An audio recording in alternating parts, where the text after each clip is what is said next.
Hello, everybody. Tis I and Penny. Penny is one of my sweetest screen sheet conjures, so let's hope she doesn't bite me during this message. Just kidding. She probably won't. But, anyways, I'm going to talk about the worst place to be in any relationship. And I think this is applicable especially to being a parent. I've been here in the past. I've been in it twofold. I've been in, well, threefold. I've been in this situation in my home life, in my marriage, and as a parent. And the worst place for anyone to be in a relationship is living in fear. I have been watching Dr. Phil lately, where parents are living with adult sons and daughters who they are afraid of. So they give them anything they want. These adult sons and daughters threaten their parents' lives, threaten their livelihoods, um, abuse them, shame them, scream at them. There's mental, physical, and emotional abuse. The list goes on and on. Just short recap. I was raised in a family. Um, I was bullied in my home by my oldest sister. So there was that kind of fear. Went on to be bullied in school. Um, that's just the way it was. And then I was raped in the military. I went on to marry someone who emotionally and mentally abused me. It wasn't every single day, but it was a lot. Um, I didn't have a voice, and I never knew. It was kind of like walking around a landmine. You just never knew when that person was going to explode or what would set that person off.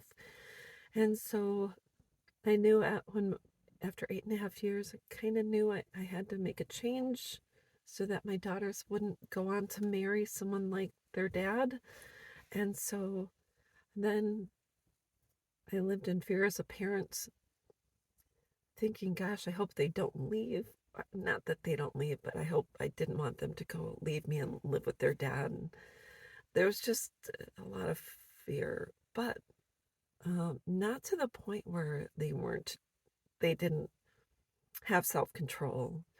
I was not abused by my children. I was not. I maintained the status as mom in the house, and there were times when it shifted.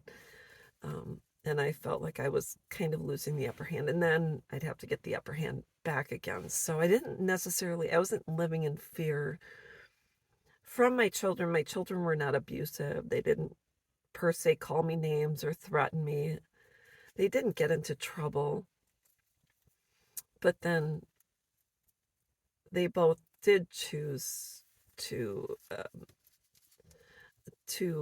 estrange by the time they were 19 years old. And then the fear is are they going to be gone forever?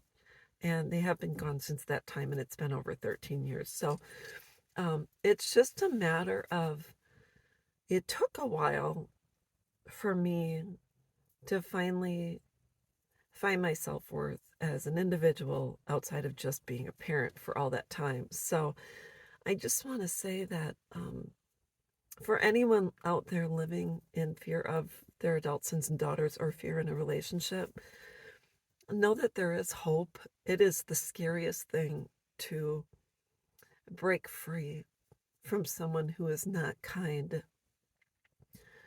No one should walk around on eggshells when it comes to their own home, nor should we ever feel that we have to continue living with someone who is not kind. When I see these men and women on Dr. Phil that are being abused by their children or their adult sons and daughters or even their spouses, I get it, because it doesn't just start when you get married or start when you become a parent. Not having self-worth happens when you're very young.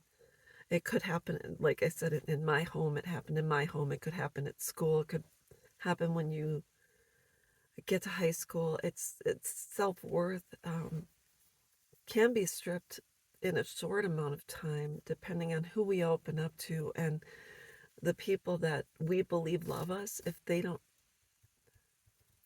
value us, find us worthy, and they simply aren't kind to us, we think that we are then not worthy of love from anyone. So I just want to say it's never too late. Reach out.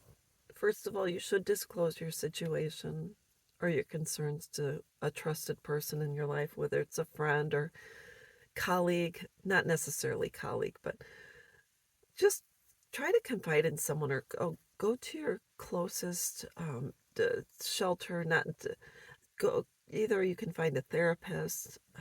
There's a lot of organizations which help with domestic violence.